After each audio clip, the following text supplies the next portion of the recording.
Welcome to Kavitha recipe Tamil. இன்னைக்கு பார்க்க போகிற ரெசிபி ஒரு வெந்தய மாங்காய் ஊறுகாய் தான் பார்க்க போகிறோம். எப்படி செய்யலாங்கிறத பார்க்கலாம்.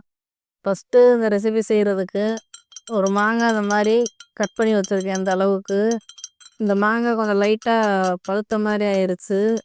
ஆனால் காயாதே இருக்குது, கலருதே மாதிரி இருக்குது. இதை அந்த மாதிரி கட் பண்ணி எடுத்து வச்சுருக்கேன். இதை வந்து உப்பு போட்டு நல்லா மிக்ஸ் பண்ணி வச்சுக்கலாம். இது கூட சேர்க்குறதுக்கு நம்ம வெந்தயம் கடுகு தான் சேர்க்க போகிறோம் பவுட்ரு பண்ணிவிட்டு.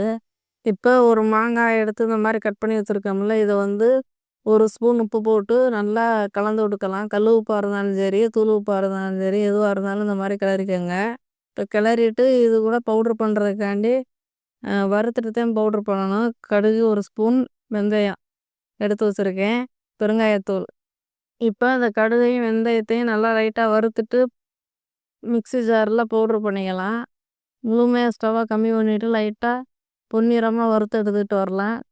இப்போ கடுகு வெந்தயத்தை வறுத்தாச்சு. இப்போ மிக்ஸி ஜாரில் பவுட்ரு பண்ணிக்கலாம். இப்போ இது கூட சேர்க்குறதுக்கு தனி மிளகாத்தூள் ஒரு ஸ்பூன் எடுத்து வச்சுருக்கேன், 2 ஸ்பூன் எடுத்து வச்சுருக்கேன்.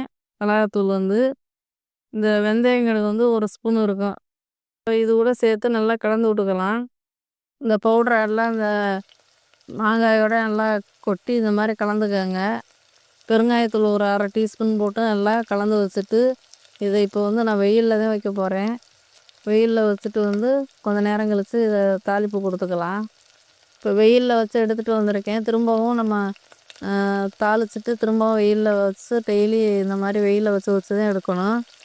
இதை தாளிக்கிறதுக்கு நல்லெண்ணெய் தான் சேர்த்துக்கணும். நல்லெண்ணெய் சேர்த்துட்டு ஒரு அரை ஸ்பூன் வெந்தயங்கடுகு சேர்த்து இப்போ சூடு நல்லா ஆறுனதுக்கு பின்னாடி தான் இந்த மாங்காயில் கொட்டிக்கணும்.